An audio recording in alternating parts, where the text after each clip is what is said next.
Swayam Prabha. Digital India. Educated India.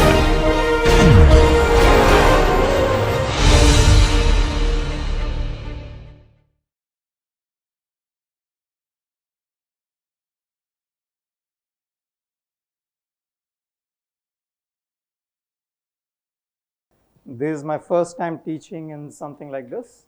So I'm hoping that you guys will give me feedback. So in the future when I teach, I can do a better job. So I've not taught to high school students pretty much forever.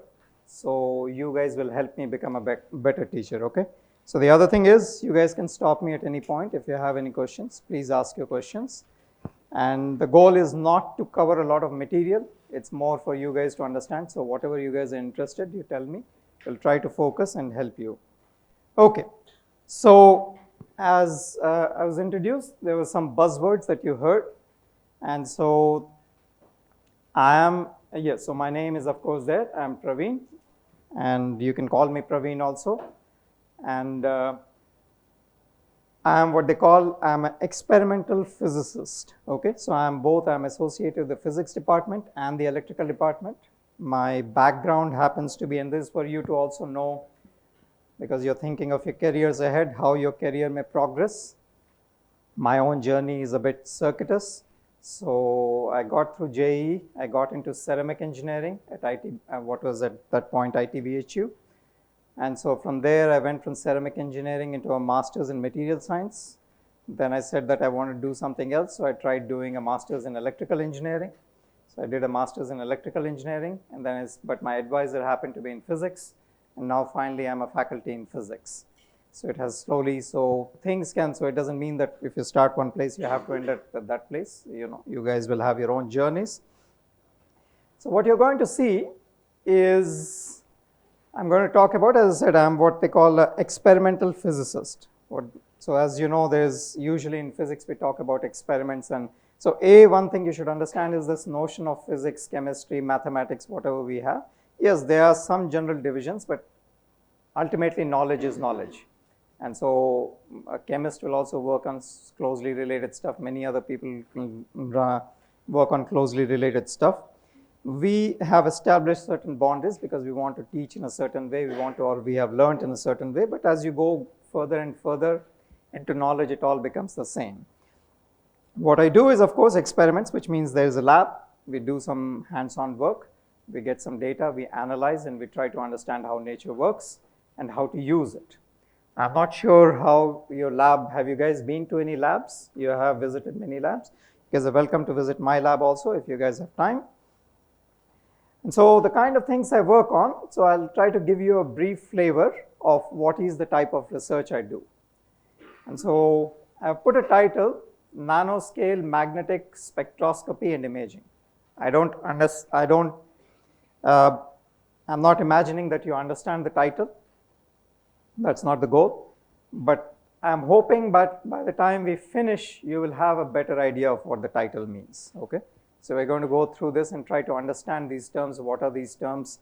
What are all these things? And why are we interested in each of these things? Okay? So we'll start with that. And so nanoscale, I'm hoping this is actually something that you guys kind of understand, right? You understand what is nanoscale. Of course, scale does not say in which domain I'm talking. It could be in time domain. It could be in spatial domain. In this particular case, I'm talking about spatial domain. So I'm talking about doing something, at least imaging also you understand. You understand that I can form an image. So I'm talking about trying to form images at the nanoscale. That means we are wanting to make some images at the nanometer scale, or at least submicron scale, let's say, okay? So submicron to nanoscale. How we are going to do is something called as magnetic spectroscopy, okay? Magnetic, I hope you guys have some idea. You have at least come across magnetism, magnetic. Spectroscopy also, you probably have come across the term, at least. How many here have heard the term spectroscopy or have a reasonably good idea? You understand, okay, so that's good. So you understand what is spectroscopy. So how we are going to put all of these things together is the key thing. So you may know piecewise manner what each of these terms mean. So how are we going to put them together? That is what we are trying to understand. let's see, do we have to? So what are the kind of things? So this magnetic spectroscopy, whether you know it or not, you kind of already know it, or at least you know what it can do for you. It is at the heart of what is called magnetic resonance imaging, okay? And so that is MRI machine. All of you, whether you have been in it or not, you at least are aware of MRI machine, right? So this is part of the motivation of the research, is that we are trying to develop the next generation of MRI machines, so to speak, okay? And so this MRI machine, so as you know, it can give you very nice pictures of your body, of your brain in this case, as you're looking. Of course, most people are very hesitant to get into it, but nonetheless, if you do manage to get, you'll get some nice pretty pictures of your brain or other parts of your body. You can do all of that. And it also helps us understand the effects of, okay, is there a disease in the body or not? You can also study effects of you had just had coffee. So you can put into what is called functional MRI. You can go look at your brain, and you'll see that certain spots of your body light up when you have drank coffee. And so you can see which chemicals is affecting which part of your body, or how it is affecting. People try to understand, okay? So there's of course a very big tool, people use it, but it is this technique of MRI, it has been developing since the late 1940s or even early, since we understood quantum mechanics, since we understood that there were spins, and since we understood that spins are inherently related to magnetism, people have been developing the theory of this magnetic resonance, as you will hear the term. So you'll hear this term magnetic resonance a lot, okay? Magnetic resonance, MRI is magnetic resonance imaging, and so you'll hear me use the term magnetic resonance or resonance quite often. So we'll come and discuss resonance. I'm still setting up the motivation. So, but it has, just to give you the impact, that it has many significant impact, that it has 7 Nobel Prizes already have been awarded over 5 years, from about late 1940s till now, okay? You have had 5 Nobel Prizes, and that shows, and in fact there should have been most likely a 6th one. It's unfortunate that the 6th person did not get. You don't have to remember all of this, but the idea is that it has made significant contributions in terms of, let's say, diagnostic tool. And now we are finding that it actually has a lot of contribution even towards quantum technologies. In fact, a lot of how we are, I think you had a lecture by Professor Prabha, right? Talking about quantum technologies and understanding qubits and controlling qubits. And a lot of how, did you guys hear a term of decoherence? Do you remember? Or the loss of quantum information, and how you overcome loss of quantum information. A lot of that we know, or what we are applying right now, is stuff that we understood trying to understand how to make MRI machines, okay? In fact, even before MRI machines, I will have the heart of an MRI machine is what is called chemical spectroscopy, okay, or magnetic spectroscopy. So what they do is actually what is called a magnetic spectroscopy, and we'll come and try to understand this. What is, in fact, this will be the bulk of the talk, trying to understand what is this magnetic spectroscopy. And so you'll understand, and this is something that is a favorite tool of chemists. So if you go into any chemistry, if you walked around this building, you'll find many things, many instruments called as nuclear magnetic NMR spectroscopes, okay, nuclear magnetic resonance spectroscopy. And so you'll find many of these things sitting, chemists, pharmacists. So a lot of your drug development, they need to use these kind of things, because you want to understand the structure of chemicals, and so that's where they use this. So it has, the basic idea is that magnetism, and I hope all of you know that spin and magnetism are very closely related. And so it's either called magnetic resonance or spin resonance. It has lots of important applications in your real life. And going forward, probably if you look at something like emerging quantum technologies, it probably will continue to play a very important role.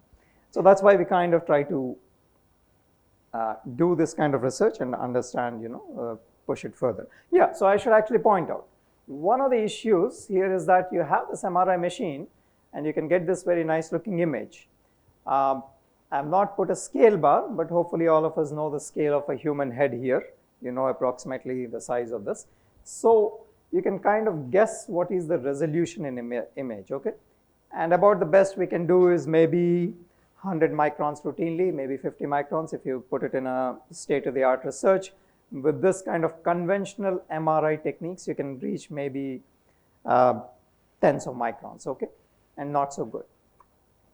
Not so good in the sense it's good enough to understand at the level of what we are doing for diagnostic applications. But if you were to try to apply this, for understanding something other than at the level of human cell, which is, you know, you're talking still 100 microns or, you know, 50 microns is good enough. But if you want to understand how, let's say at a molecular level, if you want to understand how a DNA molecule behaves, and you want to understand this, then you cannot use the MRI machine as is and use it for understanding the structure. You cannot use it for imaging. And we'll come and discuss what exactly is that imaging. I have not as yet told using the MRI what exactly is that imaging, but you know that some image comes out of it, which is useful in telling you something about that. You know, you got some image of your brain, which is telling the doctor something about, oh, does this person have a disease or is it working properly or not? So similarly, but if I wanted to understand a molecule, it's going to be not possible with a regular MRI machine. So there are things like in a DNA molecule, people want to understand, well, we know the double helix structure. All of you, I hope, understand, you know, are aware of the double helix structure. That part we know, but the part we don't know about the DNA is that the DNA actually spools into much more advanced, you know, structures. And this, how it spools itself, is very critical to how your body works, okay? And the spooling is something we cannot do with the current existing technologies. We can do to a certain structure. You can use XRD. I think you guys have had maybe a lecture about XRD. That is how people find out through diffraction. You can do that because in XRD, when you're making a sample, do we have water anywhere? When you're making a sample, you can, this is also open. You can freeze it, you can, so basically you need to, it needs to be fixed, okay? It cannot be moving around. But these dynamics of the DNA, how it sort of forms into these structures, because it will spool and unspool itself, and all of these are happening in real time. And so if you want to understand, you can't freeze it and try to understand the structure. You need something that can measure, and also something that can measure in room temperature. It can measure in ambient conditions. And so to do all of these, we need new kind of tools. We don't have the, you know, the right kind of tools, and the kind of research I'm doing is one of the ways that people are trying to do. It's not there yet, but at least that's the approach. That's the idea. And so the next one, come on, work. Yes, you can also try to understand, so that is single molecule. A molecule, what is the size of a molecule? Can somebody tell me roughly? What scale?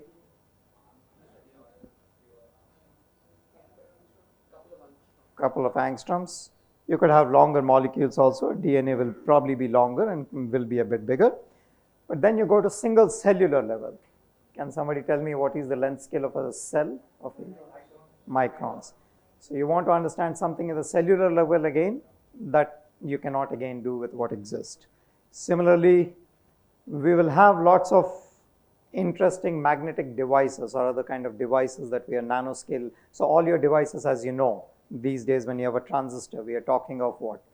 Few nanometers structure of for your FETs, right? That's what a Intel chip nowadays, or whatever chips you're looking at, they're talking few nanometers, and more devices we are talking in the nanoscale. So if you want to study things at the nanoscale, we don't have good tools to study them, and we are trying to develop these tools. There are, of course, many tools that exist, but there is always problems that need to be addressed. So in this case, let's say in this example that I'm showing, these arrows that we are looking at, these arrows represent spins in a particular material, okay? The material is not important. It's called a skyrmion. You may hear it later. But what is interesting is that the spins in that material are arranged in a particular manner, in a particular fashion, okay? And this allows us to encode these, what arrows that you're seeing are representing, imagine the north pole and south pole of a magnet, okay? or the north pole and south pole of your spin, which is the smallest magnet you can imagine. You can imagine that these orientation can be flipped around, okay? And so you can think of this as a bit. So there's one of the ways that people want to do, they want to use this for a bit, let's say. And it has advantages over your current hard drive technology or something. That can be smaller, it can be more robust, so it has certain advantages. But to understand, these are again in the scale of, a nanometer scale to micron scale. So if you want to understand this, we need to have certain magnetic tools to be able to study them. Good? So we are going to do a jump cut suddenly, okay? So we're going to do a jump cut from that motivation. That's the kind of stuff you want to understand. So how do we go about understanding them? So we'll start with the idea of a bridge and a swinging bridge. So what is this representing? I use the word, you know the word? Resonance, right? So all of you know resonance. So how does this work? Can somebody tell me?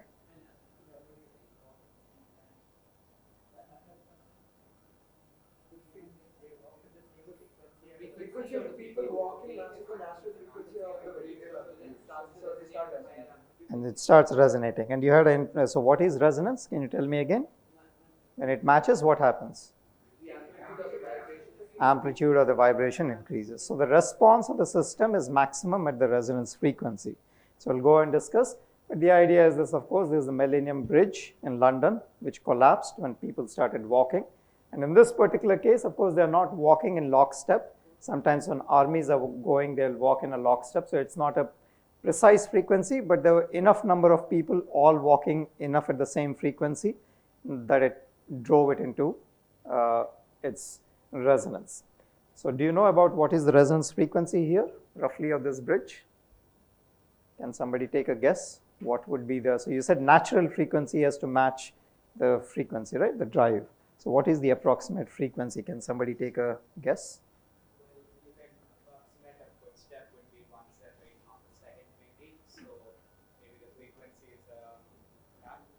Fantastic. So once every half a second, so that's about 2 hertz, right? So it's roughly, I think they calculated it to be about 2.2 hertz, but close, that's a fantastic idea. So that's exactly, so roughly people are taking footsteps around. So you're getting, so that's about 2 hertz frequency there, okay? And so that brings us to the idea of, and if this, some of it is basic, that's okay, that's good. We'll get to slowly and we'll get to the, if you guys all don't ask me too many questions. So please ask me questions if you have doubts. But if you all know about these things, we can go through further and we can go deeper into the talk also.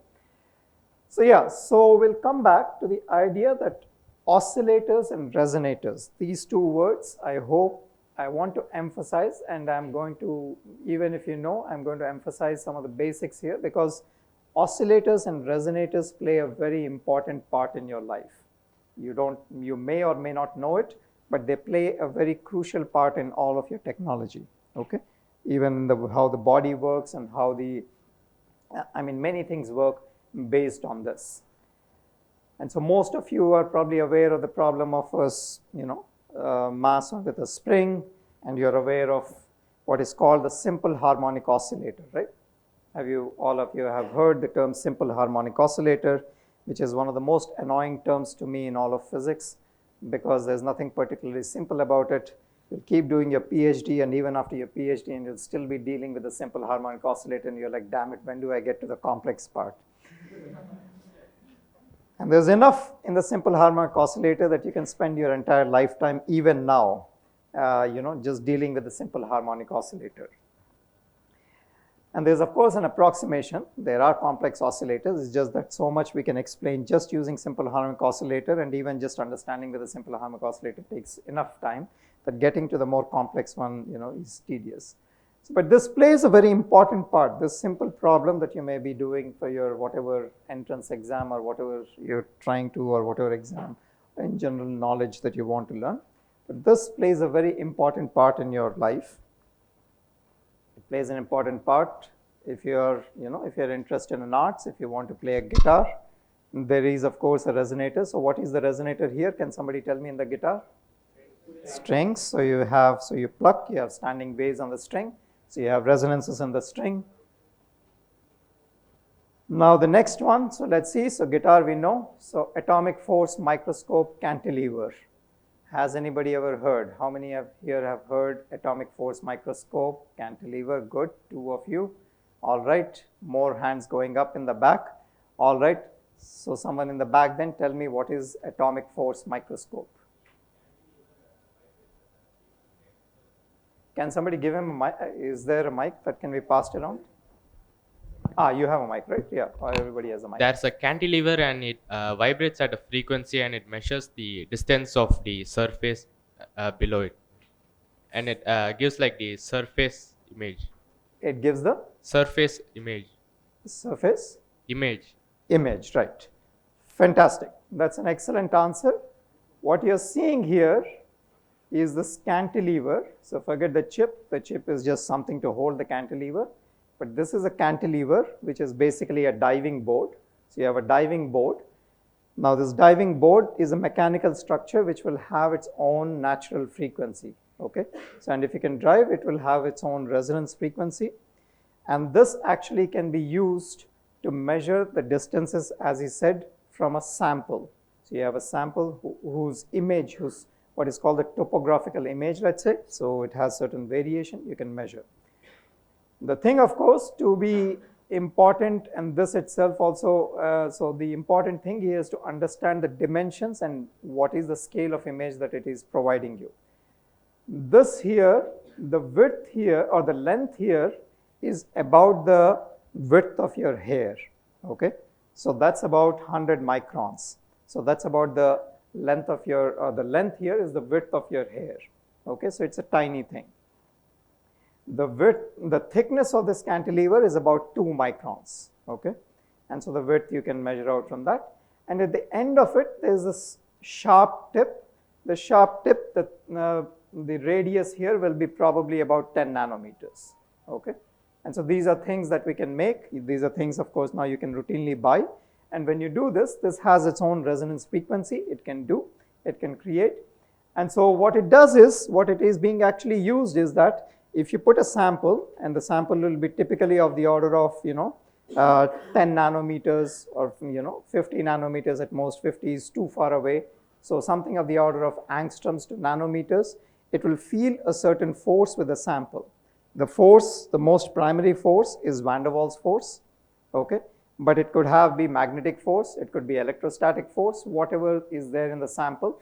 And because of this force, it's going to vibrate, okay? And if you're doing at that, the amplitude of motion will change because of the force that it is experiencing. And you can record these things, and based on that, you can work out what is the topography, what is the image of the sample. So that again is based on resonance. Similarly, come on, all of your electronic devices will have these oscillators. This is intrinsic to how this works. This is what provides the clock. Without a clock, you will not have any electronic device. You're going to have this because all your circuits are based on digital circuits. They require a clock, and so this is based on the simple idea of a RLC circuit. So all of you have done any problems on resonance in RLC circuit? Have you guys come across resonance in a RLC circuit? Okay, so I will urge you to look up. It's not that hard. You can even find it in Wikipedia. In fact, that image is from Wikipedia. It's quite easy. Find resonance in a RLC circuit, okay? You have done analysis of RLC circuits, right? You guys know RLC circuits is not something that is taught to you as yet. Okay, so maybe in the 12th grade you might see. So, but you have these, but these are oscillators that sit and they oscillate at a particular frequency. Here it says 16, that 16 refers to 16 megahertz. So that is an oscillator that works at 16 megahertz, and that's a very common oscillator that you'll find. Similarly, you will have oscillators, and understand the oscillator and resonators are very closely related. Oscillator just means that something that is oscillating at a periodic frequency, and a resonator then means that it will have at a particular resonance, at a particular frequency, the amplitude will be more, okay? Even your atomic clock is ultimately based on an oscillator that is sitting, and one of the most common standard that is used the world around is called based on cesium atom. And this is what we are going to try to understand these kind of things. What you're seeing here are energy levels inside the cesium atom. So now I've been told that you guys have basic understanding of quantum mechanics, right? You at least understand that there are energy levels that is at the heart of quantum mechanics. So there are energy levels inside the cesium atom, and you're looking at what are called transitions between the two levels, and that is what drives the atomic clock. And so this is just a very brief example of all the kinds of ways that resonators play an important part in your life, and whether you know it or don't know it, but they're very crucial, and understanding it is very important. The second is, then you want to understand what is a simple harmonic oscillator, as I said. And simple harmonic oscillator has an equation given something like this. Now, who understands what is x double dot? Do you guys know what? Okay. So you guys understand that this is the double differentiator with respect to time. So this is what? This is just an acceleration. So you have the acceleration term, and usually if a force for a spring equation, you may not know, all of you may not know this, but you'll know that there is a k spring force, right? So that is the spring force, that is the acceleration, and you could in principle apply an external force also on it, okay? So you could apply external force on it, and you could do. The gamma here, gamma x dot term, this is the most common term that is given by the frictional force, okay? So when you have frictional force, what is also called damping, so you will have a damping force that is typically related to the velocity. You will have this middle term, so that's related to damping. So you have the acceleration is given by the sum of all the other forces that are being applied. So you have the spring force, you have the frictional force, and you may apply some other external force also on it. What we want to understand is how does this behave when you apply a sinusoidal force on it, okay? So when you apply a sine omega t, this is the simple harmonic oscillator when dealt in a classical mechanics, okay? And when you do this, you're going to find, first of all, in the time domain, or in the time, if you plot the solution to this, we are not going through this. When you come to your next, when you come to college, first year of college, or if you're interested, you can find it. It's not that hard. You'll find that the solution will in fact be another sinusoidal. It will react sinusoidally, but it will take some time to actually come up to a certain amplitude. So it won't immediately come up because there are some frictional forces that don't let it actually. So it will take some time, it will come up to a certain amplitude. And so this in time and this frequency will match this frequency that you have applied. But if you change this frequency, this omega, and if you plot how the system will respond, how this amplitude will respond as a function of that frequency, you will of course get to resonance. When you hit the natural frequency, which may be omega naught here, I have not shown it, which is, let's say, omega naught is the natural frequency of that system, it is going to have a resonance, okay?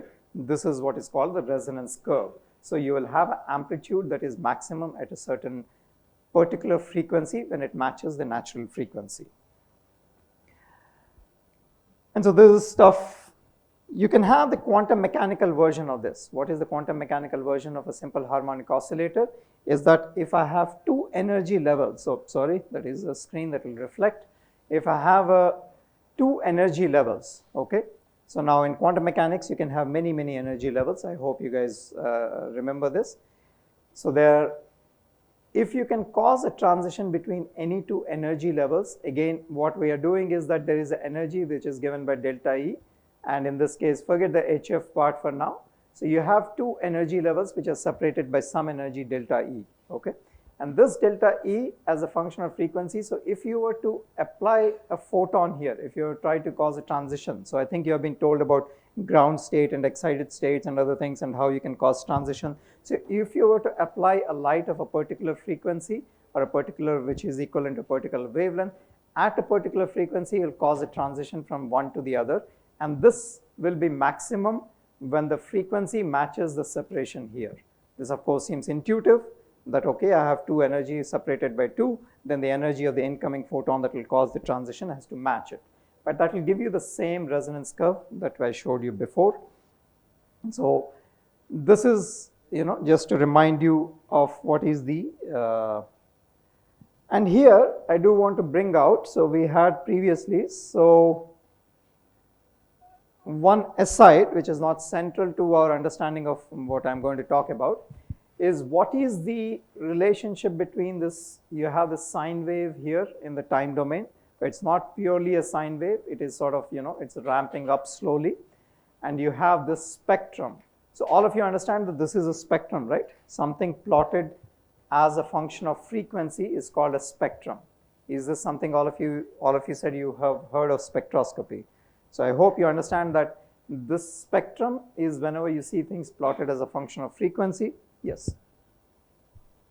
Yeah, what is q equals 10? What does q stand for? Sorry, ignore the q equal to 10 is related to the, I should not be pointing my red laser there. The q equal to 10 is related to how fast this is sort of reaching that steady state, and that is related to how much damping you have. If you have more damping, then the q is going to be low. If you have high or low damping, then q is going to be high.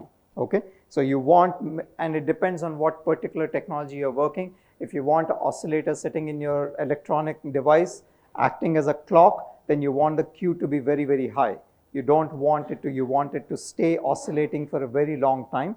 So, because the thing is, see, as fast as it comes up, it will come down as fast also. So if the q is low, then sort of decay, that oscillation will decay. So if you want a clock in your computer, then you want the q to be high. In many places, we want the q to be very high, okay? And the q, in fact, can reach something like, for many systems, it can reach 1 million, or people will try to even go to 1 billion. So it just depends on what you're trying to build. Do you know the relationship between these two? Does anybody? Are they related in some way? First of all, will there be some mathematical relationship between these two?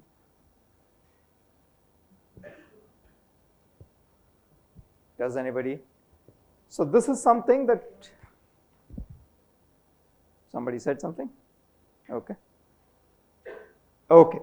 So this is an important thing called as, I don't know if you have heard this term, Fourier series and Fourier transform. Okay. Whether you guys have heard it or not, this is again one of those things that is basically running your daily life. Okay. Fourier series is easier. We can start with that. Is the idea that if you can take something in time, something you have plotted as a function of time, you can actually break it into a series of sine waves, a series of sine and cosine waves. So here I'm giving you an example of a square wave. You have a square wave, you can add a bunch of square sine waves actually. So there's sine of omega t, then sine of 3 omega t, sine of 5 omega t, and as you keep adding more and more of these sine waves, you will basically approach as the, n omega t you're going, as n approaches infinity, you'll basically, if you start adding them up, they will approach to a square wave. So the idea that you can take something in time and you can break it down into a series of sine waves is sort of very powerful, okay? And this is how all of you, when you have an audio control, when I'm changing you'll say that, hey, the bass is more or the treble is more. What we are doing is we are taking something that is coming in time. My voice is coming through the mic. I have something I've measured in time. So what is happening is voice is coming, it's going to a mic. You're basically measuring a voltage. And that voltage then you'll take and you'll plot it in time, and then you'll do what is called as the Fourier transform. Yes. Sorry? Why does it have to be in time? Because time and frequency are very closely related. Okay? What we are looking at is what happens when you measure something in time, how is it plotted, how does it look in frequency? Because time and frequency are what are called conjugates. So they are very closely intrinsically, so whatever you can visualize as a function of time, you can visualize as a function of frequency. So they are very crucially related to each other, okay? And so the time can be transformed into frequency. That is the basic idea. So they are kind of, you can think of inverse of each other, not strictly the term, but kind of. So, okay, so whatever you're thinking in terms of time, and so you can take this and you can convert it into a bunch of frequencies. My voice is coming, you can convert into a bunch of frequencies, and you can look at what frequency. When you say bass means I have low frequency. Treble, I mean, as I'm going higher and higher, that is treble. So then you can choose which frequencies you want to keep or which frequencies you want to do. And this is how a lot of your stuff, and that's just one example, but this Fourier transform is basically there everywhere. Whatever you do in modern electronics, this is based on it. Some people have called what is called the fast Fourier transform as the most important algorithm that has been ever written, okay? And so this has been written, and so a lot of your technology is sort of based on it, and you should be aware of these things, okay? Okay, I can pick up some pace. So now we'll go into the spectra. Wait, do I have? Yes. So in the spectra, of course, you do know about oscillators and you do know about resonances. All of you probably have dealt with the Lyman-Balmer-Paschen series, right? This is something all of you know. So this is something, again, this is again a spectra. It's called a spectra because you're talking of wavelength. Wavelength is intrinsically related to frequency, all of you know. So you can plot this, and this again is resonance. As I said, you have two energy levels, you're causing transition between the two energy levels. Here you know the transition is happening between n equal to whatever, 1 to n equal to something, or n equal to 2 to n equal to something. So you know what two energy levels you're making the transition. What we are going to see is that not these energy levels, but there are many, many other energy levels inside an atom, and we are going to be looking at transitions between those.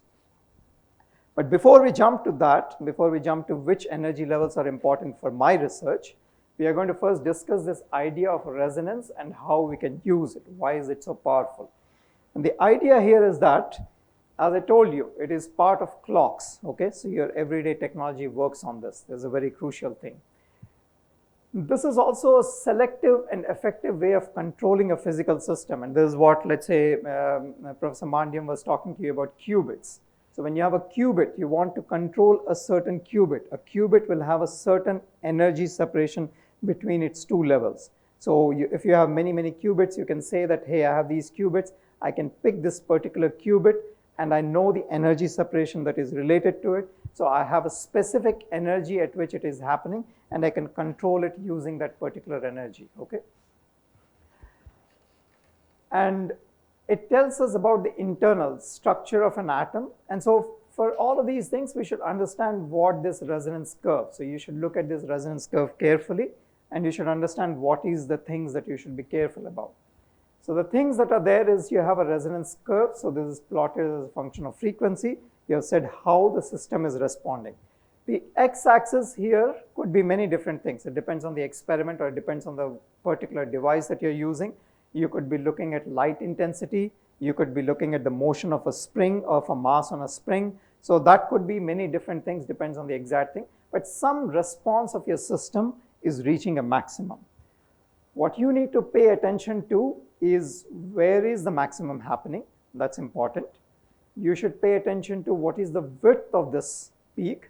You should in fact pay attention to what is the shape of this peak. That is also very crucial. And you should pay attention to what is the amplitude of this peak. All of them give you information about your system, and these are all very crucial. And this kind of resonance curves, as I said, happen across the entire nature, across the entire all of your technology, and we use it routinely. You could have optical resonance, you could have magnetic resonance, you could have mechanical resonance. All of them are there, and we use all but the basic principle will remain the same. Somebody was telling me about atomic force microscope. So the basic idea, what is being used in the atomic force microscope, will be the same as what I'll be teaching you, is that how we are going to monitor changes to this, and how we are going to understand something about a system. What system we understand may be different in the atomic force microscope versus magnetic resonance, but the basic idea, so long as you understand that you have some resonance curve like this, and we want to understand changes of that and what it tells you. What does it tell you? It can tell you things about the internal structure of an atom. It can tell you, so if you have an atomic Lyman series, Balmer series, you can tell something about the energy separation, right? A hydrogen spectra will look different from a helium spectra. So you can tell something about the internal structure. You can measure the structures of molecules. You can measure structures of devices. You can use it for fingerprinting of materials. This is why chemists have so many spectrometers, because what they are measuring, so when you walk into an MRI machine, what it is measuring is your body has water. Water has protons, and the proton has a spin associated with it. And so it is measuring how the resonance curve of your proton in your body is changing. And we are able to measure changes, and then we are able to say that something happened. Okay, if the resonance frequency changes from what I expect it to be, then I say, okay, something must have happened, and I can interpret that, okay, maybe this is happening because you drank coffee, or maybe because you have cancer, or maybe because of something else, okay? And the changes, but you have to understand, this goes back to somebody asked me about Q factor. these changes that we are measuring, one of the reasons why it is important is frequency measurements are one of the best things as humans we have been able to perfect. We can measure frequency more precisely than most of the things we know. Okay? The reason a GPS clock works and all your navigation and everything works is because we can measure frequency up to now, probably state of the art is part in 10 to the power of 18. Okay? We can easily do 10 to the 9, 1 part in billion, 1 part in 10 to the 12. We can do these things routinely and we can measure very precisely. So in an MRI machine, we will measure changes of this frequency of the order of 1 part in million. Okay? So you measure parts of what is called ppm level change. So you'll measure parts of million and you can tell that, okay, the resonance frequency has shift, but that part in million shift also has a physical significance. You can say that something has happened. Okay, so I should pick up. So it's 12:10, so maybe I can try to. So with that basic, let me see what's happening again. Okay, so but the idea is that you can use it for fingerprinting of materials and the idea that you can do it very sensitively. And this brings us to the idea of spectroscopy, okay? That people use spectroscopic tools. There are many, many spectroscopic tools in the world that people use and why they use. And so there you can see a whole bunch of them here, covering the entire range of electromagnetic spectrum, okay? And you can see many, many names here. I can't go through all of them. That will not be within the purview of time or within the time we have. What I can say is that you should pay attention to all of this. This is the visible range, which you have a detector. So your eye is a detector. You can detect in the visible range. Long range or long frequencies are the audio range. Although the audio, there's a big difference between sound waves and light waves. I hope all of you know. So sound waves are not electromagnetic, but nonetheless the frequency of this order is somewhere around here is what we hear, right? We hear from 20 hertz to 20 kilohertz. So somewhere out here in the long radio range. There are many, many kind of spectroscopic tools that looks at these resonances that are happening at different parts of the electromagnetic spectrum. And the reason is all of this tell you about something about your nature, about the materials that are there, what are these energy levels that exist and how they change. And what we are going to be looking at is what is called NMR, nuclear magnetic resonance, and EPR, electron paramagnetic resonance. Sometimes it is called ESR, electron spin resonance, because spin and magnetism are related. P here is paramagnetic, which is one kind of magnetism, okay? So this is the range, and if you pay attention, the range here is somewhere from the radio frequency going up to the microwave range. So that is what we are interested in. A very key thing that I'll point out here is that room temperature happens to be somewhere in the infrared range. Now, can somebody do this? This is my favorite problem to give to all students. Can you convert, how did I decide that the room temperature happens to be infrared range? Fantastic. So all of you are aware of KBT? Good. So you can use KBT and you can convert, and that's why we have, when we have our thermal sensors, when you walk into a mall these days, they'll put it at those are all infrared sensors. I would say that this is a number that you should really remember. This is something worth memorizing. I've seen one faculty shouting at a student in my PhD days saying that because he could not tell him the number, he said that you need to have it tattooed on your head because it's such an important number, okay? And I'll leave it as a homework example for you to work it out and tell me what that number, okay? Sorry? EPR and NMR, they're appearing twice. Where are they appearing twice? Like the microwave. Yes, okay. Good, yes, that's a good point. It is appearing twice. We will focus, let's say, on this part for now, okay? If you understand that basic, you'll understand the other part also, but for now, it's okay. You can just focus on this part, right? So this is a number that I will tell you, I will urge all of you to work it out for yourself. How many here know the term electron volt for energy as a unit EV? So I will ask you to also work it out in EV, okay? And you should work it out and you should really remember this number. And this number, the reason pointing out this number is because this is the reason we have very good detectors. The fact that this room temperature happens to be many orders smaller than a visible light is why we can measure visible light very sensitively in our technology. We can easily measure down to a single photon quite easily.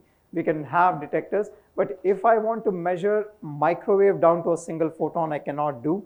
And the reason for that is because a microwave energy is much less than thermal energy. And the basic idea of thermal energy is that it tries to randomize everything.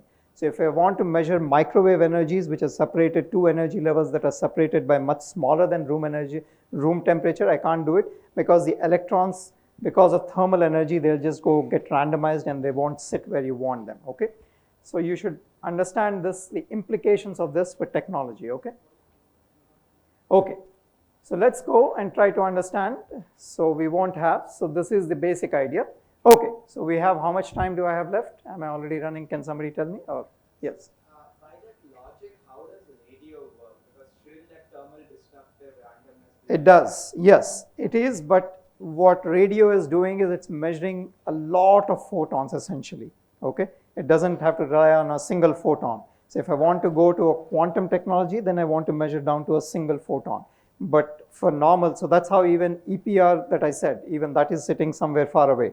But that means that when I'm trying to measure an NMR signal, when I want to do an MRI signal, it is measuring of the order of about 10 to the power of 12 to 10 to the 15 spins in your body, okay? So it's just measuring a lot of spins. Yes?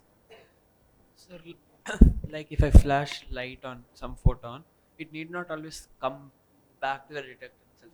It might reflect and go somewhere. Yes. So we should take account of that also. So is the detector right all around the photon? No, this is just saying that if a certain amount of detectors, if a certain amount of light falls, is it sensitive enough to how you're able to get the photon to the detector is a separate question, okay? That is a experimental question. Right now we are saying that, let's say if I shine 10 photons onto a detector, can the detector measure it or not? So if they were in the microwave regime, it will be very hard for you to find a detector to do that, okay? But if it were a visible photon, then yes, I can do it down to even a single. In fact, your eye itself is sensitive. If you sit in a very dark room for a very long time and train yourself, people have done the research and said that you can also detect down to, your eye can also detect down to a single photon level, okay? So these things exist. Okay, so we'll get to magnetic. So the idea is that we have magnetic energy levels in a system, okay? We have energy levels associated with the spin of an electron. Now, hopefully all of you know that spin is a particular kind of a angular momentum that exists. It's purely quantum mechanical in nature, okay? And it was one of the things that helped us establish that quantum mechanics is indeed real, that when we understood spin, when we found the evidence for spin, and it is also the origin of magnetism, okay? Spin is finally the smallest unit of a magnet, so that's the tiniest magnet. Spin, of course, is possessed by, so you have electrons, nuclei, both of them possess spins. It is, of course, coming from subatomic particles. In this lecture, we are not interested in subatomic particles. For us, we will focus on the fact that it is there in electrons and nuclei, both are spins, okay? So NMR is nuclear magnetic resonance, ESR is electron spin resonance, both are measuring. The measure of a unit is given by something called as a magnetic moment, okay? This is the measure of how magnetic it is. You can think what is called the magnetic moment, which is, let's say I'm going to denote it by the symbol mu, and it will be given, the formula is given by, you don't need to remember the entire formula, but you need to crucially remember that it depends on the charge, okay, and it depends on the mass, okay. This means that the moment of a nuclei is going to be much smaller than an electron because the mass of a nuclei is large. So the moment of a nuclear, and that's why when you saw on the spectra this, NMR was shifted down towards the radio waves, but electron spin was a bit higher towards the microwave, and the ratio of the mass is about 1,000. That is why one is in the radio wave, one is in the microwave, a ratio of about 1,000, okay? So this, if you work out, you'll find that the moment of an electron is going to be about 10 to the power of minus 23 joules per Tesla. That is the units, SI unit, joules per Tesla. You can work it out from the simple formula. But the main idea is that you will have two energy levels associated with the spin. What are the two energy levels? If the electron, so you apply, so here the B is actually a field, I should point out, this is the magnetic field. So you apply a magnetic field and there's a spin. The spin can be either aligned to it or it could be anti-aligned to it. And that is the two energy levels that you are seeing, whether it is aligned or anti-aligned. Those are the two energy levels that you are seeing here. Sorry, so this notation here, Q is the charge, so this is the charge, M is the mass, H bar all of you know. G here is called the Lande G factor. It's a special Lande, L-A-N-D-E, Lande G factor. It is related to the fine structure constant and it's a very important factor. I am not going into the details, but the key idea is that you can write the energy of this interaction of a moment with a field by mu dot B. How many of you here know the dot product? All of you know the dot product? Okay, or most of you. So this is called the mu dot B. So if mu and B are happen to be in the same direction, you can forget the dot, you can just say mu B, okay? So you'll have mu B, this is the interaction, this is the energy level separation. And so based on this, you can create. The other thing to know, and so actually, so now you know the resonance, so you can create resonance between them, you can cause transition from one level to the other level. And how do you cause the transition? Because these happen to be in the radio wave or the microwave range, if you can shine a microwave on it or if you can shine a radio wave, depending on whether it's an electron or a nuclei, you can cause the transition between these two and you can create the resonance. And then you can monitor the changes of that resonance by doing, you know. So the other thing to understand is how do you visualize what is happening to the spin? How do you think what is the spin doing? The way it works, as I said, that is the energy that I'm talking. But now the key idea is how do you visualize this in time also, okay? That is the spectra that we derived. What is the time in time, what will it do? What it actually does is if you have a spin that is oriented at some angle, it will just cause a motion that is like a, it's going around what is called a precessional motion. So it will just go around the field in a precessional motion, it will keep moving around. And so the frequency at which, or the amplitude with which moves, so the frequency of course is related to the field itself, but the amplitude of this motion will be maximum when it is at resonance, okay? So that is the point, and so that you get, and so you can get a, okay, we'll ignore the rest of the thing for now, and let's see what is the next. I seem to be missing where exactly I need to click here, but, so there is some delay. Okay, in the interest of time, I'm going to skip this, but in reality, the spin will have a very complicated motion because what you do is you apply, you have a magnetic field that you apply. This is called a static field because it's not changing in time, and that creates the two energy levels that we talked about. And then we apply another magnetic field, which is called electromagnetic field, which is of the microwave or the radio frequency that we talked about, and that will cause so in time, it will look something, actually the motion will look very complicated, it will look something like this. But the resonance, as we said, it will give you a resonance curve. So the response of this is going to be a resonance curve. So I'm going to give you a little bit of an idea about how we can use this. How we can use this is going to be related to how we are going to look at, ignore these terms, we'll come and talk. So as I said, you can measure the changes of the frequency. So this is something that people have done. So there's real data that I'm showing you. You can measure the changes of this. You have a spin and assume the same thing. I'm just looking at inverted. In my case, the signal comes as inverted. Ignore the inversion of the sign for now. But the same resonance I'm looking, as I measure the changes of the frequency, I can change how much magnetic field has changed, because there's a relationship between the frequency and the magnetic field also, which is given by this mu dot B. You can go and work out, and you can say, similarly in time, how these oscillations will change, I can change it slightly and I can measure it. But why am I doing all these measurements? What we want to understand is that if you have, so the goal here, as I said, is I want to do nanoscale MRI, okay? If I want to do nanoscale MRI, what does it mean? I want to be able to measure, let's say, a single DNA molecule. So imagine that in my DNA molecule, there's a single proton. I want to be able to measure the resonance. I want to be able to measure the magnetic field of that particular proton. So if I have a detector, let's say some magical detector that could come close enough, and it has to come close enough because otherwise the magnetic field from one proton is just too small, then you will be able to measure the signal. And you have to know what is the field from a magnetic. It will be about a very tiny number, and that tiny number, we are talking something of the order of nanotesla, okay? So Tesla, I hope all of you know Tesla is the units for magnetism or magnetic field.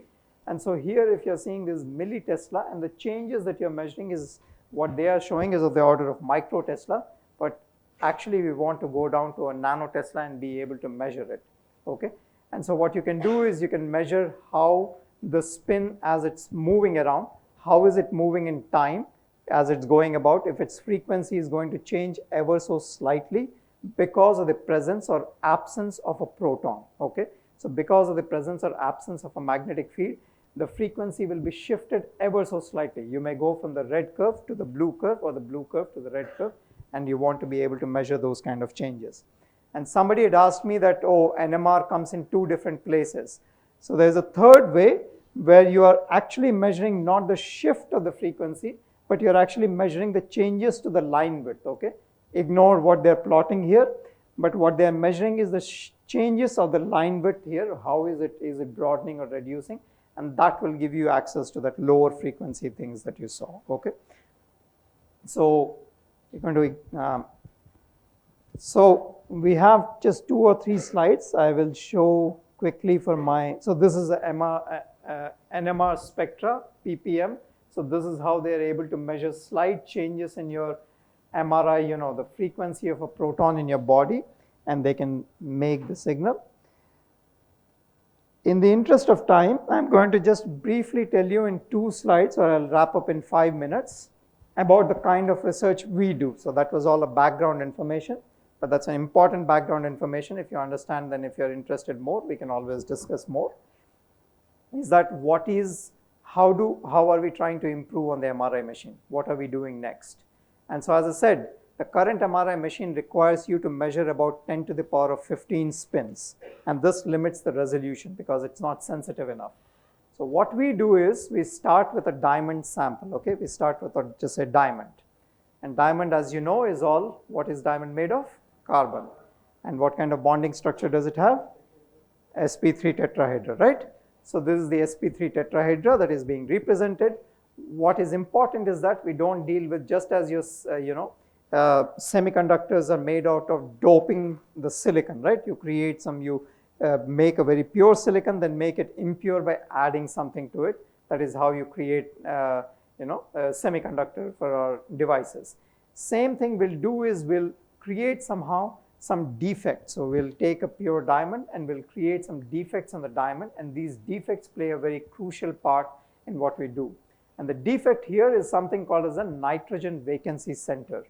As it says nitrogen, that means that you have carbon tetrahedra. What you do is you knock off one of the carbons and replace it with a nitrogen, and then another carbon you simply knock off, which will be called a vacancy, as the name says. So if these nitrogen and the vacancy come close together, which can happen sometimes, you will form what is called a nitrogen vacancy center. And this center happens to have some very interesting property that make it a very, either you can use it for quantum computation, or as I'm saying, you can use it for nanoscale magnetic resonance imaging and spectroscopy. Why is that? What we are interested in is actually, I will ignore this, you can ask me later, is this negatively charged. And that's important because when you replace the carbon with a nitrogen, nitrogen is a group 5, carbon is a group 4, you have one extra electron, okay?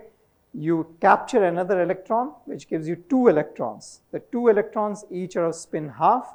They will give you what is called a spin 1 system, okay? So you'll form a spin 1 system. But what is important is that spin 1, that spin, so there is a spin associated with the NV center, and that's the key part.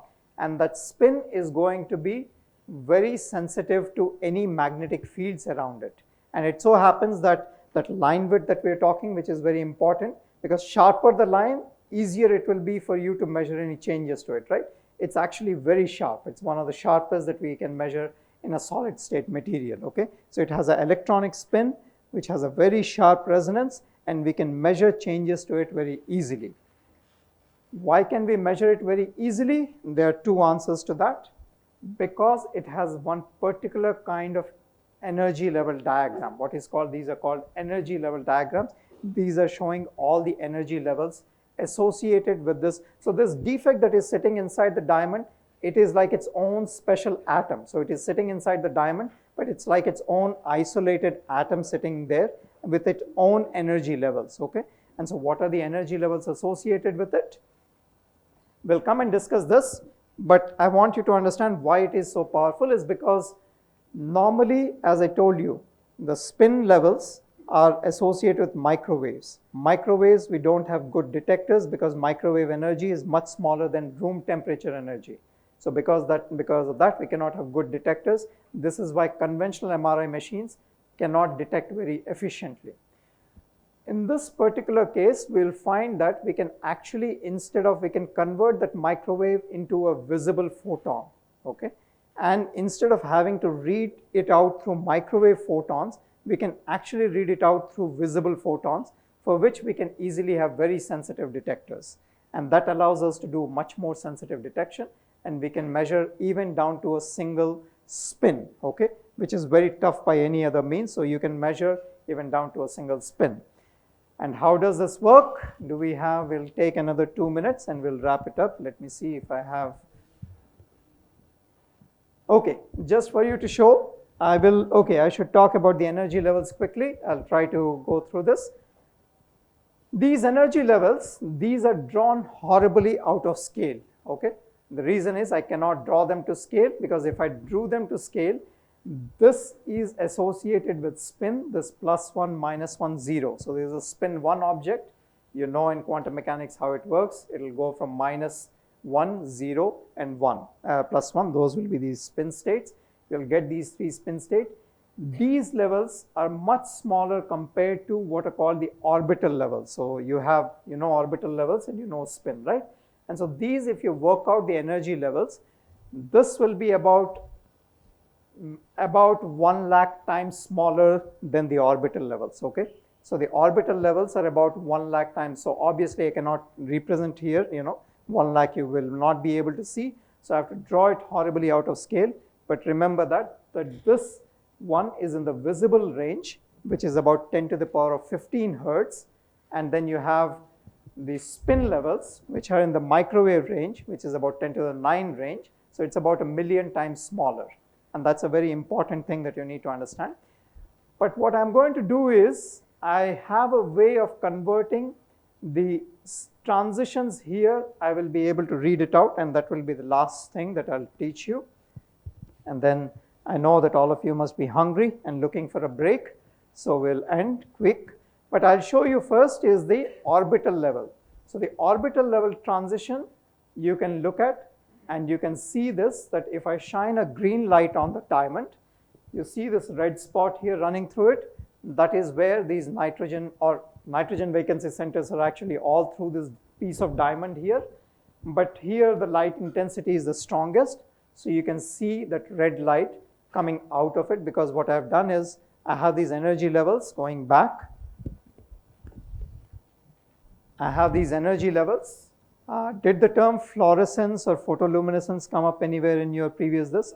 So fluorescence, so that's exactly what I'm looking at, is I shine a green light. It's exciting between what is called the orbital ground state to the orbital excited state. It goes up, then stays there for about 10 nanoseconds on an average, and then it will fall back down, emitting red light. And that's what you're seeing at the image in the next picture, that you have this green light, you're shining it, you're getting the red light out of it. Why is this green light and red light important? In fact, this is how you make diamond pink. When you see a pink diamond, it means that it has many, many of these NV centers. If you put enough of these, then you'll form pink diamond, because pink is about in the red range. And this spectrum that you're seeing is in the red. So 676 nanometers, all of this is in the red range. So that's why the diamond will look reddish. We'll ignore this. This is the last slide, I promise. We'll stop after this. Why can you measure the microwave photon through a visible photon? That's what I told you. And this is the part that is important. This is what makes it powerful, is that You shine the green laser, it goes up and comes back down. But what happens is that you have these plus and minus 1 states in the excited state also. Some of the time, what this excited state 1 guys, about 30% of the time, they won't come back down through this path, but they will take an alternate path, okay? So they will not emit the red light, but they will simply take another path and they will come back down, which means that the fluorescence from the plus and minus 1 region is less, okay, than the 0 state. So whenever I have, so the fluorescence from the plus and minus 1 states will be weaker than the 0 state. And so this is one way, this is the way I can read the spin state, whether it is in 0. So I can tell the magnetic state by looking at simply the fluorescence intensity. And as I said, the fluorescence in the visible range, so I can measure. The other big thing, and this is the last part of it, is also that you have this, if you imagine that I start with, so as I told you that these are magnetic levels which are much smaller than room temperature. So what you guys talked about thermal energy will imply that all of these energy levels will be equally populated. That means the energy, because the thermal energy is so much bigger, that the electron doesn't care whether it sits in this place or whether it will sit in any one of these, because the thermal energy is so much greater than this separation out here, okay? Which is at the heart of the problem, what is called, did the term polarization, did Manu talk about polarization in the previous one? I heard him talk about, did the term polarization. So the trouble is that ultimately what it will boil down to is for us to be able to tell how many electrons are sitting in the 0 state, let's say, and how many electrons are sitting in the plus 1 state. This is what the final measurement will boil down to. If you have thermal energy will just randomize everything and you will not be able to tell the difference. If you want to do, let's say, build a quantum computer, you want to be able to tell whether the electron is sitting in the ground state, whether it is sitting in the 0 state, or whether it is sitting in the plus 1 state. If you have a thermal energy, it will just randomize everything. Your fidelity will be very low. You cannot even initialize the spin.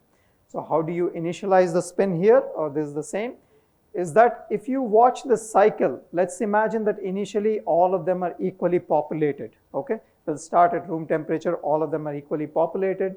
But if you run the cycle, if I keep shining the green laser a few times, okay? After a few cycles, what you'll see that every time some of them will be converted to the 0 state. So if you keep running it a few times, after a certain time, all of them will end up being in the 0 state, okay? And so you can make very high initialization for your quantum computer, or if you're going to build an NMR, that signal will become much, much higher. And you have to appreciate how much higher, because the polarization that normally you get in a MRI machine when you walk is about of the order of 0.1%, maybe 0.01%, depending on the reason you have this big giant structure is because they are superconducting magnets. Because what they are trying to do is that the magnetic energy is given by mu b. So they're trying to crank up this field as much as possible compared to kBt, which is the thermal energy, okay? So you want to, the polarization is given by something like mu b by kBt. So you want to increase the field as much as possible, while, well, for a human subject, you can't decrease the temperature. So that's why you have these giant things, because you need superconducting magnets. You want to increase the field as much as possible. But even after doing all this, they can reach maybe barely, 0.1%, 0.01%. Using this, you can reach a polarization by shining a green laser on a piece of diamond only for about a couple of microseconds. You can reach a polarization about 100%. So that change is what, so the detection and the polarization together make it so powerful. Okay, I think I've taken much longer than expected, so thank you for your patience. Any questions? All right, everything just went overhead transmission.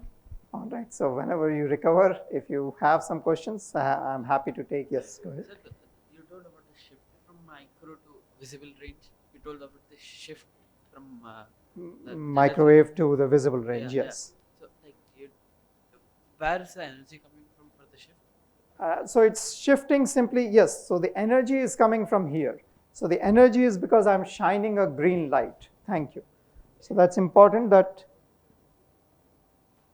the energy is coming from the green light that you're applying. Okay. So I have a microwave here, but I'm applying this green light, and that is where the energy is coming. And so, but the amount of energy light coming back will depend on the spin state. Okay. So the fluorescence is spin dependent, and that's the key part of it. Okay. Sorry? You measure the intensity of the fluorescence. Then we decide which spins. With spin, yeah, exactly. And this is what was shown in this picture, why it was inverted, is because you are measuring the light intensity coming out of this piece of diamond. And what happens is that when it is in the zero state, it has high fluorescence. And at some point when it goes on, when it hits resonance, the microwaves are causing transition to go from the zero state to plus or minus 1 state, which is reducing the fluorescence, and that is what you're seeing here. Okay. Okay. Any other questions? Okay. If not, that's pretty much it. Okay. Thank you.